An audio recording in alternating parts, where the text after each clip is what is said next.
So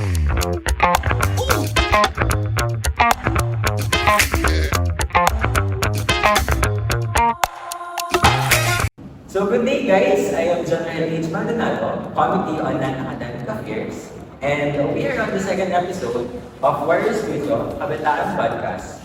Today with I'm Kelvin Donato, a professor and basically guest lecturer in Batangas State University, the National University de Pasig campus.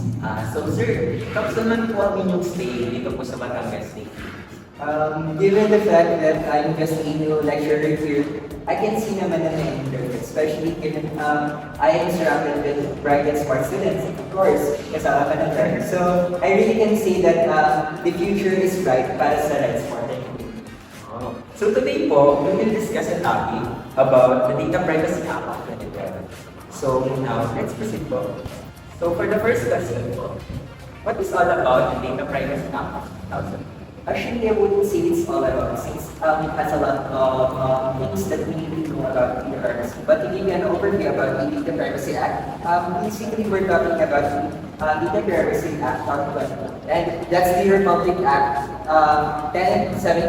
1073, which aims to protect individuals with regards to their personal data here.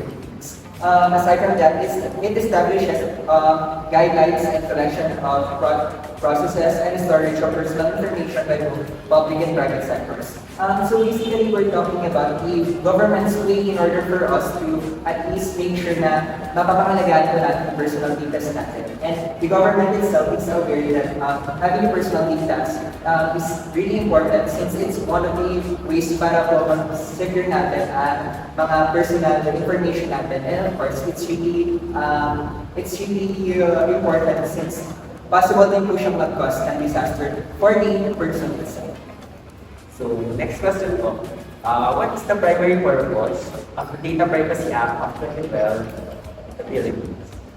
For the primary purpose of the Data Privacy Act, technically we're talking about on how to safeguard the privacy rights of the individuals and ensure the personal data is processed fairly, transparently, and securely. More than guarding the data itself, of course, the government tends to have things standardized. Kaya data gathering itself is one of the key factors in order for us to secure na wala magiging problema sa individual na mag-provide ng data. And aside from that, the government itself to make it fair for everyone, since nasabi natin naman natin na kailangan transparent siya and fair for each individuals, hindi lang siya para sa mga mahihirap or para mas sa mayayaman. It's for everyone since we need to make sure that all persons should at least make ways or efforts para sumunod sa ating government procedures. So next question, how does the Data Privacy Act balance the need for data processing with the protection of individual privacy rights? Balancing data processing or privacy rights, the Act balances the data processing needs with the privacy rights by establishing principles that data collection must be lawful, fair, and transparent. So it mandates organization to implement security measures and provides individuals with rights to access, correct, or withdraw consent regarding their personal data. Given the fact din po that yung personal data na gagamitin natin will be used as the reference para ma-make sure na yung unique pictures po natin as an individual, we are allowing the government to give our personal information and then sila naman po ang process. At the same time, hindi naman po sila na wala sa pagiging liable since sila po yung nag-collect ng data at sila na din po yung maging liable in case there will be leaks and such. So we have to make sure and we can say that it is all justified that the government itself is trying to ask us personal information and not just the government, even the private sectors. Lahat naman po na need natin malaman regarding sa Data Privacy Act is actually being asked for consent and such. But I think we are going to talk more about that sa second question. So the next question po is, how does the Data Privacy Act define the concept of consent in relation to data collection and processing?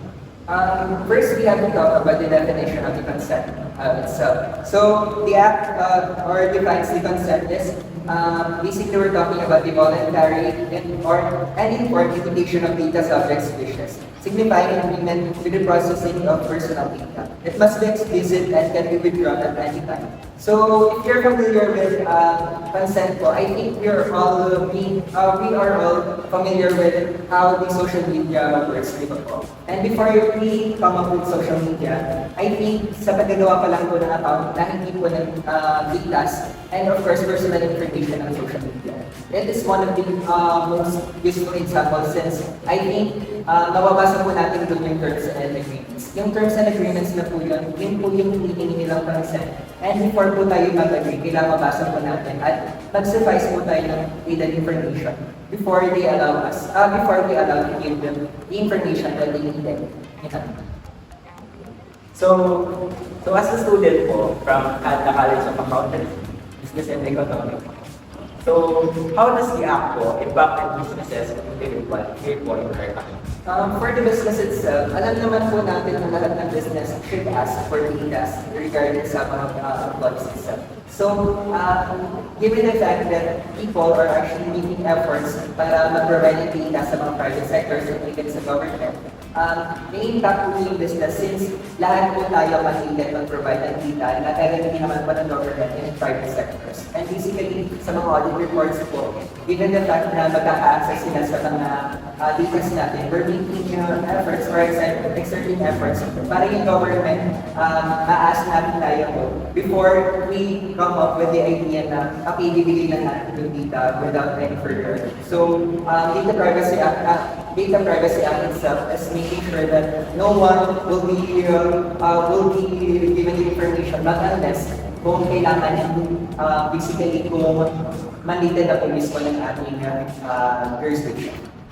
So, next question po, what are the major challenges in implementing the Data Privacy Act in the Philippines?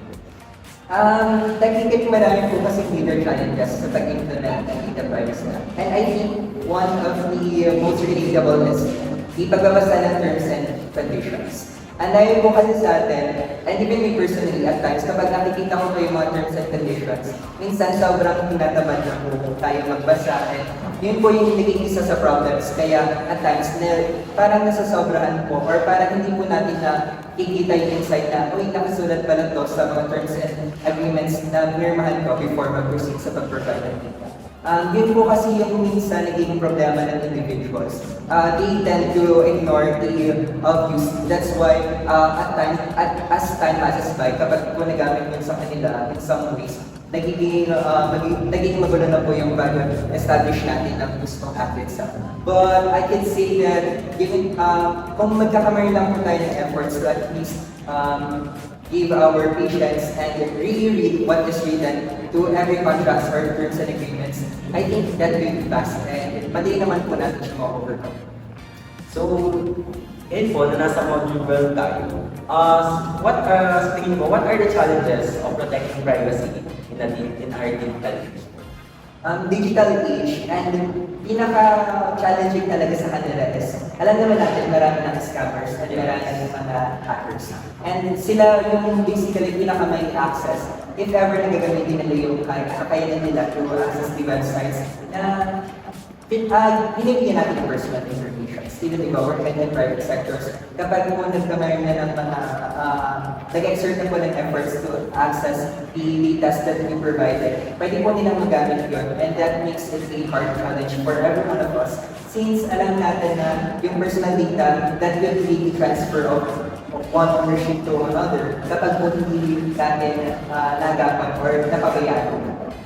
So, nandun na po tayo sa topic na yun. The next question po is, what are the potential penalties for non-compliance with the act? If I'm not mistaken, and I saw it naman doon, it's around 500,000 pesos to 5 million. Once po na meron mag-reach ng contract with the data agreement, magiging subject na po siya. And of course, to disclose na din naman ito para sa lahat na for everyone's information. Lahat po tayo ay liable.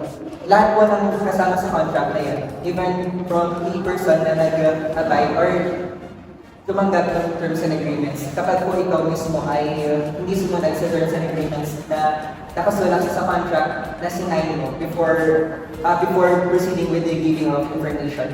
Kayo pong lahat ay subject sa penalties. And yung penalties na po yun, magiging yung 500,000 to 5 million po ay magbabago pa po yun. Depende pa po sa bigat po or weight ng magiging sanction. So, for the last question na po, what are your tips on how can we protect ourselves from becoming one of the victims po ng data breaches? Maging aware lang tayo at siguraduhin babasahin natin yung informations na isasagap natin. Kasi sa totoo lang, hindi naman tayo madaling maloloko as long as alam natin ang ginagawa natin. And para malaman natin ang mga ginagawa natin, we have to be aware kung ano yung mga dapat nating sundin at dapat nating i-consider. Kasi as much as nagiging disobedient tayo at hindi tayo naging mindful sa mga actions natin, yun po yung nagiging waste na masasamang tao para i-take advantage. And of course, maging gamit nila yun in order to access whatever they want, especially the data. So, thank you po, Sir Calvin, for your insights po about the Data Privacy Act. So again, I am General H. Madunado with Calvin Inato. and this is Warriors Studio, CABEtaan Podcast.